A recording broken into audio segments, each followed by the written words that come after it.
오늘은 인자의 때라는 제목으로 말씀을 나누고자 합니다. 1990년대 초반에 한국을 강타했던 다미 선교회가 있었습니다. 다가오는 미래를 대비하라. 이것의 약자로 다미 선교회라는 선교회를 만들었는데 시한부 종말론을 내세우면서 1992년 10월 28일 예수님의 재림을 주장했습니다. 그래서 전국에 있는 8,000명의 신도들이 가슴에 휴거 신분증을 달고 하늘로 올라가는 순간을 아주 간절히 열망하며 기다렸습니다. 그런데 결과는 어떻게 되었을까요? 우픈 해프닝으로 끝나버렸습니다. 역사 속에서 이런 식의 종말론들이 자꾸만 사회적인 물의를 일으키다 보니 많은 사람들이 성경이 말씀하고 있는 예수님의 재림을 허구로 여기는 인식이 많아졌습니다. 예수님이 다시 오신다고? 재림하신다고? 그런 게 어디 있어? 그건 다 가짜야. 거짓말이야. 그런 인식이 많아졌습니다. 여러분은 예수님의 재림을 어떻게 생각하십니까? 마지막 종말의 때에 예수님이 재림하실 것에 대한 확실한 믿음이 있으십니까? 오늘 본문은 예수님께서 제자들에게 인자의 때에 대해서 말씀하시는 내용인데 예수님 재림 전에 사람들의 형편이 어떠할지를 말씀하고 있습니다. 본문을 통해서 우리가 몇 가지 기억해야 할 것이 있는데요. 먼저 재림의 때는 모든 자에게 반드시 임한다는 사실입니다. 한번 따라해 보겠습니다. 재림의 때는 모든 자에게 반드시 임한다. 자, 26절에 보면요. 인자의 때라고 하는 이 말이 있는데 인자의 때는 어떤 때일까요? 예수님 재림의 때고요. 인자의 때는 마지막 종말의 때를 말합니다. 이때는 예수님을 믿는 자에게는 구원의 날이지만 예수님을 믿지 않는 자에게는 무서운 심판의 날입니다. 성경이 우리에게 말씀하고 있는 역사관은 직선적인 역사관인데 이것은 역사를 시작과 끝이 분명히 있는 하나님의 구속사적인 스토리로 보는 것입니다. 하나님이 세상을 창조하셨고 창조된 인간이 뱀의 유혹을 받아서 타락을 하고 타락한 인간을 예수님께서 이 땅에 인간의 몸을 입고 오셔서 십자가로 구속하시고 예수님이 부활 승천하심으로 성령이 오심으로 교회 시대가 지속이 되다가 예수님이 재림하셔서 마지막 종말이 오게 되는 것입니다. 이처럼 뚜렷한 시작과 목적 그리고 종말이 있는 한 방향으로 흐르고 있는 역사가 직선적인 역사관입니다. 그런데 이런 직선적인 역사관과 상반된 역사관이 있죠. 그게 뭐죠? 순환론적인 역사관입니다. 이 순환적인 역사관은 시간이 그냥 한번 흘러서 끝나는 것이 아니라 계절처럼 봄, 여름, 가을, 겨울처럼 계속해서 반복된다고 보는 그런 역사관입니다. 그래서 생성, 또 성장, 쇠퇴, 멸망, 또다시 생성, 성장, 쇠퇴, 멸망 이런 사이클이 영원히 반복된다고 보는 겁니다. 불교나 혹은 고대 그리스 철학에서 볼 수 있는 역사관인데 인간도 윤회를 통해서 계속 다시 태어난다고 믿는 그런 입장입니다. 이게 순환적인 역사관입니다.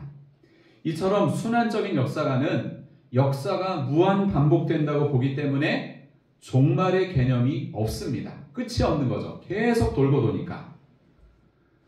그러니까 당연히 예수님이 이 땅에 재림하셔서 모든 인간들을 다 모아놓고 최후 심판하신다는 이 성경 말씀을 인정하지 않습니다. 하지만 성경을 하나님의 말씀으로 믿는 사람은 당연히 예수님의 재림도 종말도 인정하게 됩니다. 예수님의 재림은 어떤 특정한 지역과 장소에서 소수의 사람들만 알게 이루어지는 것이 아니라 모든 사람이 볼 수 있게 오시는 전 우주적인 사건을 말합니다. 이게 바로 예수님의 재림이에요. 자, 본문 앞에 있는 24절 말씀을 함께 읽겠습니다. PPT에도 있는데요. 24절 함께 읽겠습니다. 시작. 번개가 하늘 이쪽에서 번쩍이어 하늘 아래 저쪽까지 비침같이 인자도 자기 날에 그러하리라. 아멘. 여기에서 번개는 두 가지 의미가 있는데요. 번개가 번쩍이면 땅 이편에서 저편까지 동시에 환하게 밝아지는데, 이처럼 예수님의 재림이라고 하는 것은 범우주적으로 누구나 동시에 볼 수 있게 이루어진다는 거예요. 또한 번개가 한번 비치면 단번에 천지가 환해지잖아요. 그런 것처럼 예수님의 재림 또한 즉각적으로 이루어진다는 것입니다. 자, 예수님의 재림에 관한 좀 다른 성경의 구절도 우리가 한번 살펴보겠습니다. 데살로니가전서 4장 16절과 17절 우리 같이 읽겠습니다.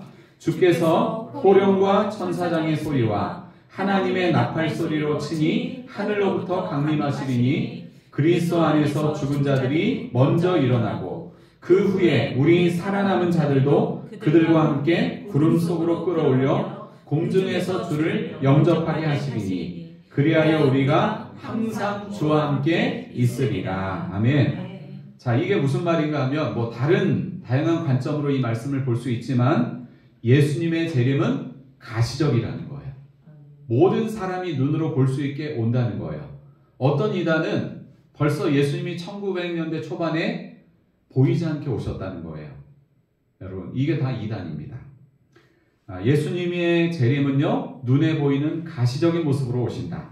그 다음에 예수님의 재림은 무슨 꿈에서 보는 그런 모습이나 환상이 아니라는 거예요. 이것은 실제적인 사건이라는 겁니다.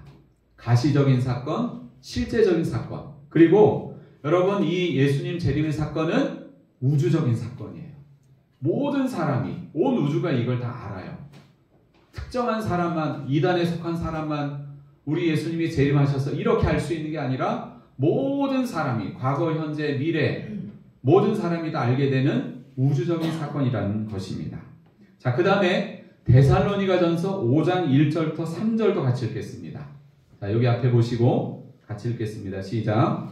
형제들아, 때와 시기에 관하여는 너희에게 쓸 것이 없음은 주의 날이 밤에 도둑같이 이를 줄을 너희 자신이 자세히 알기 때문이라. 그들이 평안하다 안전하다 할 그때에 임신한 여자에게 해산의 고통이 이름과 같이 멸망이 갑자기 그들에게 이르리니 결코 피하지 못하리라. 아멘. 자, 예수님의 재림의 때는 아무도 모른다는 거예요. 때와 시기에 관해 너에게 쓸 것이 없다. 그 시기는 아무도 모른다는 거예요. 그리고 밤에 도둑같이, 그러니까 아무도 예상하지 못하는 때 갑자기 임한다는 거예요. 여러분, 도둑이 도둑질하기 위해서 어떤 집을 침입할 때 예고를 하나요? 책이나 이런 드라마 이런 데서 보면은 예고하고 오는 도둑이나 살인범도 있긴 하지만, 이게 현실적으로는 도둑은요, 아무도 예상하지 못하는 때에 갑자기 오는 거예요. 그 다음에 임신한 여자에게 해산의 고통이 이름과 같이 멸망이 갑자기 오기 때문에 그 심판을 피할 수가 없다는 거예요. 피할 수 있는 여유가 없이 곧장 그것이 임한다는 겁니다. 이 외에도 예수님의 재림에 관한 성경의 약속은 곳곳에 많이 나와 있습니다. 그러므로 우리는 분명한 재림의 약속을 기억하면서 인자의 때가 올 때까지 믿음과 인내의 신앙생활을 멈추지 말아야 합니다. 어거스틴은 그분이 다시 오신다는 약속은 지금도 우리에게 믿음의 힘과 인내의 이유가 된다고 했습니다. 그렇습니다. 죄악과 고통이 넘쳐나는 이 세상에서 우리가 믿음과 인내로 살 수 있는 것은 예수님께서 재림하신 때가 분명히 있기 때문입니다. 역사의 시작이 있으면 역사의 마지막이 있는 거예요. 천지 창조가 있었으면 또 모든 세상의 종말이 있는 것입니다. 여러분, 주님께서 이 땅에 다시 오실 때까지 재림에 대한 확신과 소망으로 날마다의 신앙생활을 승리하는 여러분이 되시기를 축복합니다. 두 번째로 오늘 본문을 통해서 기억해야 할 것은요, 성경의 경고를 무시하지 말아야 한다는 사실입니다. 한번 따라합시다. 성경의 경고를 무시하지 말자. 자, 본문을 보면요, 예수님께서 인자의 때를 말씀하시면서 인자의 때가 어떤 때와 같다고 말씀하셨죠? 노아의 때와 같고 롯의 때와 같다라고 말씀하셨습니다. 노아의 때는요, 여러분이 잘 알고 있는 노아 홍수 사건을 말하는 것이고요, 롯의 때는 소돔과 고모라의 멸망 사건을 말하는데, 먼저 노아에 대해서, 이 홍수 사건에 대해서 살펴보면, 노아는 홍수 사건이 있기 전에 하나님으로부터 경고의 메시지를 듣고 홍수 심판을 대비함으로 전 지구적인 홍수 심판에서 온 가족이 구원받았습니다. 여기에 대해서 히브리서 11장은 이렇게 말씀합니다. 히브리서 11장, 여기 앞에 PPT 보시면서 함께 읽겠습니다. 시작. 믿음으로 노아는 아직 보이지 않는 일에 경고하심을 받아 경외함으로 방주를 준비하여 그 집을 구원하였으니 이로 말미암아 세상을 정죄하고 믿음을 따르는 의의 상속자가 되었느니라. 아멘. 노아 시대에 노아의 가족 이외의 다른 사람들은 하나님의 이 경고를 무시했지만, 믿음의 사람 노아는 하나님의 경고를 받고 어떻게 방주를 준비했다고 했죠? 하나님을 경외함으로, 그 경고의 메시지를 존중하고 믿고 경외함으로 방주를 준비했다는 겁니다. 그 다음 창세기 19장에 보면요, 소돔과 고모라가 멸망하는 사건이 나오는데, 소돔 성에 거주하는 롯이 천사들을 통해서 하나님의 심판이 임박했음을 듣고 딸들과 결혼할 사위들에게 급하게 하나님의 이 경고의 메시지를 전합니다. 빨리 피해야 된다. 불과 유황으로 비가 내리게 되는데 이 소돔과 고모라가 멸망할 것이다. 얼른 피신해야 된다.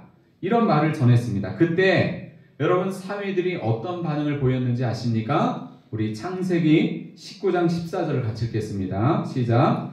롯이 나가서 그 딸들과 결혼할 사위들에게 말하여 이르기를 여호와께서 이 성을 멸하실 터이니 너희는 일어나 이곳에서 떠나라 하되 그의 사위들은 농담으로 여겼더라. 사위들은 하나님의 심판에 대한 이 긴박한 경고를 무시하고 농담으로 여겼습니다. 농담.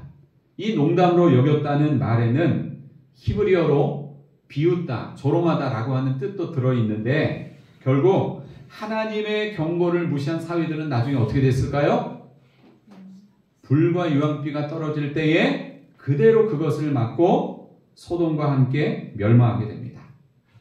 성경 말씀 안에는 수많은 경고의 메시지가 나옵니다. 하지만 하나님께서 인간을 향해서 심판의 경고를 하시는 것은요, 정말 심판하고자 하는 목적이 있기 때문이 아닙니다.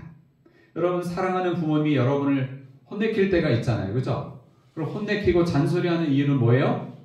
내 자녀가 잘 되기 위해서, 바른 길을 가도록 하기 위해서. 그렇게 여러분 어린 시절에 많이 혼나고 이렇게 자라왔잖아요. 그래서 우리를 정말 잘못되기 위한 것이 아니라 잘되게 하기 위한, 그러니까 하나님의 심판의 이 경고는요, 우리를 심판하기 위한 것이 본심이 아니라 그 경고의 메시지를 통해서 잘못된 길을 가고 있는 하나님의 자녀들이 바른 길을 갈 수 있도록, 생명의 길을 갈 수 있도록 하는 것이 하나님의 경고의 메시지의 목적입니다. 특별히 여러분, 우리를 영적으로 각성시켜서 사랑의 매, 사랑의 채찍질을 하는 것이 경고의 메시지입니다. 한번 저를 따라해 볼까요? 하나님의 경고는 우리를 영적으로 각성시키기 위한 사랑의 매다. 네, 그렇습니다. 하나님의 경고는 우리를 자꾸만 영적으로 깨우는 거예요. 너 그렇게 살면 안 돼. 너 정신 차려야 돼. 이제 마지막 종말의 때, 심판의 때가, 예수님 재림의 때가 임박할 것인데 너 그렇게 살면 안 돼. 하나님의 자녀는 그러면 안 돼. 우리를 영적으로 자꾸만 깨워서 하나님이 원하시는 구원의 길을 가도록 사랑의 매를 대는 것입니다. 여러분, 우리가 건강검진을 해서 내 몸에 이상 신호가 발견됐다면 그 신호를 무시하지 말고 약을 먹는다든지 식습관이나 또 생활 습관의 개선을 통해서 건강을 회복시켜야 합니다. 마찬가지로 성경이 우리를 향해서 어떤 경고의 메시지를 주실 때 그것을 무시하지 않고 잘 받아들여서 하나님이 원하시는 방향으로 가야 합니다. 그래야 우리는 영적으로 병들지 않고 건강한 신앙생활을 할 수 있습니다. 그런데 오늘날 많은 신자들이 하나님의 말씀을 들어도요, 자신의 귀에 듣기 좋은 달콤한 말씀만을 들으려 하고 조금이라도 불편한 말씀은 듣고 싶어 하지 않습니다. 여러분, 성경 말씀은 편식하면 안 됩니다. 어떤 말씀을 하시든지 그 말씀을 골고루 나의 영적인 자양분이 될 수 있도록 섭취해서 그 말씀이 우리의 신앙을 올바르고 온전하게 성장시켜 가게 해야 할 줄로 믿습니다. 디모데후서 3장 10절과 17절을 같이 우리 읽겠습니다. 디모데후서 3장 10절 17절 시작. 모든 성경은 하나님의 감동으로 된 것으로 교훈과 책망과 바르게 함과 의로 교육하기에 유익하니 이는 하나님의 사람으로 온전하게 하며 모든 선한 일을 행할 능력을 갖추게 하려 함이라. 아멘. 모든 성경은 유익하다는 겁니다. 모든 성경은 우리를 온전케 하고 모든 선한 일을 행할 수 있는 능력을 갖추게 한다는 것입니다. 그러므로 어떤 성경 말씀의 구절이든지 그 말씀을 잘 듣고 순종하는 여러분이 되시기를 바라고요. 특별히 경고의 메시지, 이 심판의 메시지를 잘 듣고 순종해서 생명과 구원의 길을 향해 가는 여러분이 되시기를 축원합니다. 마지막으로 본문을 통해서 우리가 기억해야 할 것이 있습니다. 세상의 가치보다 하나님 나라를 우선하며 살아야 한다는 사실입니다. 따라해 보겠습니다. 세상의 가치보다 하나님 나라를 우선하자. 예수님은 인자의 때가 노아의 때와 롯의 때와 같을 것임을 말씀하시면서 노아의 때와 롯의 때를 이렇게 이야기하셨습니다. 27절에 보면 노아가 방주에 들어가던 날까지 사람들이 먹고 마시고 장가들고 시집가더니 홍수가 나서 그들을 다 멸망시켰다고 했습니다. 그리고 여러분 28절에도 보면 또 롯의 때와 같으리니 사람들이 먹고 마시고 사고 팔고 심고 집을 짓더니 라고 했습니다. 여러분 이게 뭘 말하는 거예요? 먹고 마시고 장가들고 시집가고 그 다음에 먹고 마시고 사고 팔고 심고 집을 짓는 일 자체가 잘못된 것입니까? 우리 문기 형제 얼마 있으면 안 있으면 결혼하는데 여기 시집가고 장가고 이렇게 한다 그랬잖아요. 여러분 이런 일 자체가 잘못된 거예요? 그렇지 않습니다. 이것은 인간의 일상을 말하는 거예요. 믿는 자나 믿지 않는 자나 똑같이 자신에게 주어진 인간으로서의 일상을 살아가지만 그 일상을 무엇을 위해 어떻게 사느냐가 중요하다는 것입니다. 주어진 일상을 성실하게 사는 것은 좋은 것이지만 영적인 것에 무관심하고 세속적인 삶에만 몰두하는 것은 어리석은 일입니다. 그렇게 살지 말라는 것입니다. 왜냐하면 우리는 이 땅의 생활자가 아닌 사명자로 부름받았기 때문입니다. 우리 옆사람 한번 쳐다보세요. 옆사람. 그리고 이렇게 인사하겠습니다. 성도님은 생활자가 아닌 사명자로 부름받았습니다. 가은아 옆에 보면서 인사해. 성도님은 생활자가 아닌 사명자로 부름받았습니다. 자, 뭘로 부름받았다고요? 우리가? 생활자가 아닌 사명자로 부름받았다는 거예요. 경민아 오케이? 네. 뭐가 아닌 뭐로 부름받았다고? 네. 생활자가 아닌 사명자로 부름받았다는 거예요. 미국의 백화점 왕이었던 존 워너메이커라는 사람이 있었습니다.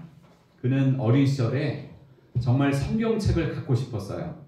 그런데 넉넉지 못한 집안 형편 때문에 성경책 한 권을 살 수 없었습니다. 가진 돈이 자기 손에 37센트 밖에 없어서 교회 선생님께 부탁을 해서 외상으로 성경을 구입했습니다. 그 당시 $2 75센트를 주고 빨간 가죽 성경을 샀는데 이 어린 소년 존 워너메이커는 빌린 돈을 갚기 위해서 1년 반 동안이나 벽돌 공장을 다니면서 1900장의 벽돌을 뒤집는 일을 하면서 그 돈을 벌었습니다. 그 후로 워너메이커는 성경을 자기 평생의 가장 큰 보물로 여기면서 또 성경을 최고의 친구로 삼았습니다. 그렇게 자란 워너메이커는 30대에 백화점왕이 되었고요.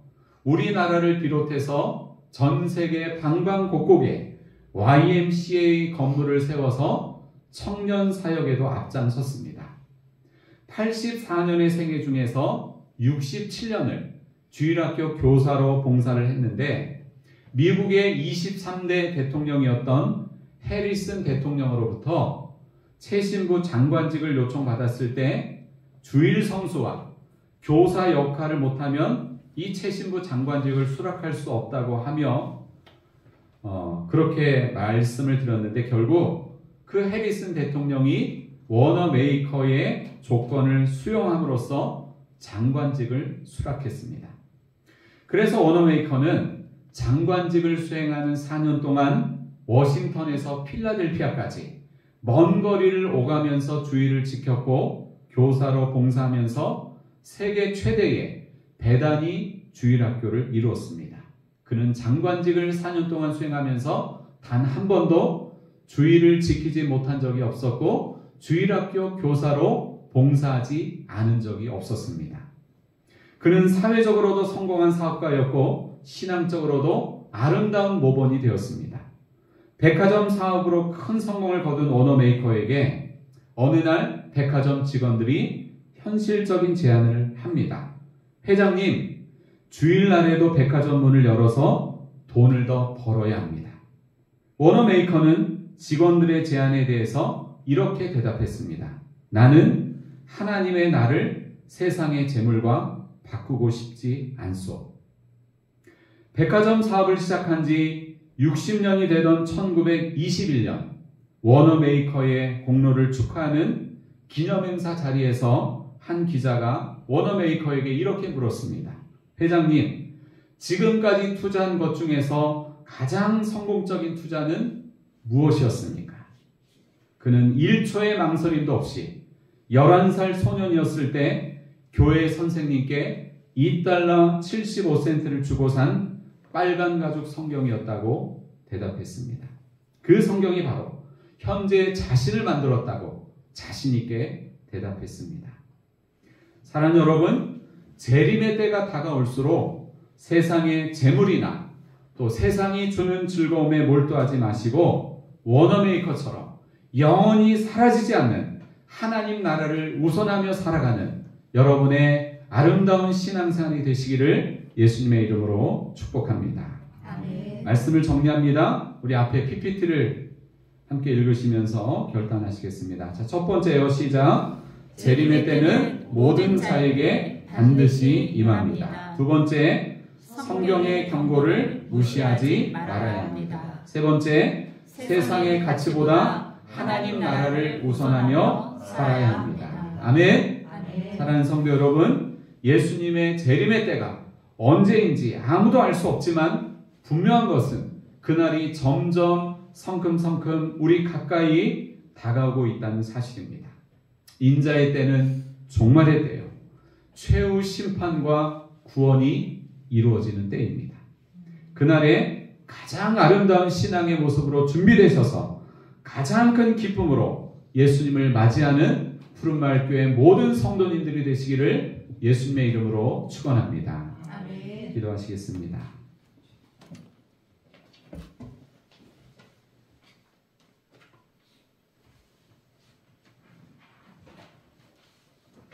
하나님 아버지, 감사합니다. 오늘 또 누가복음 17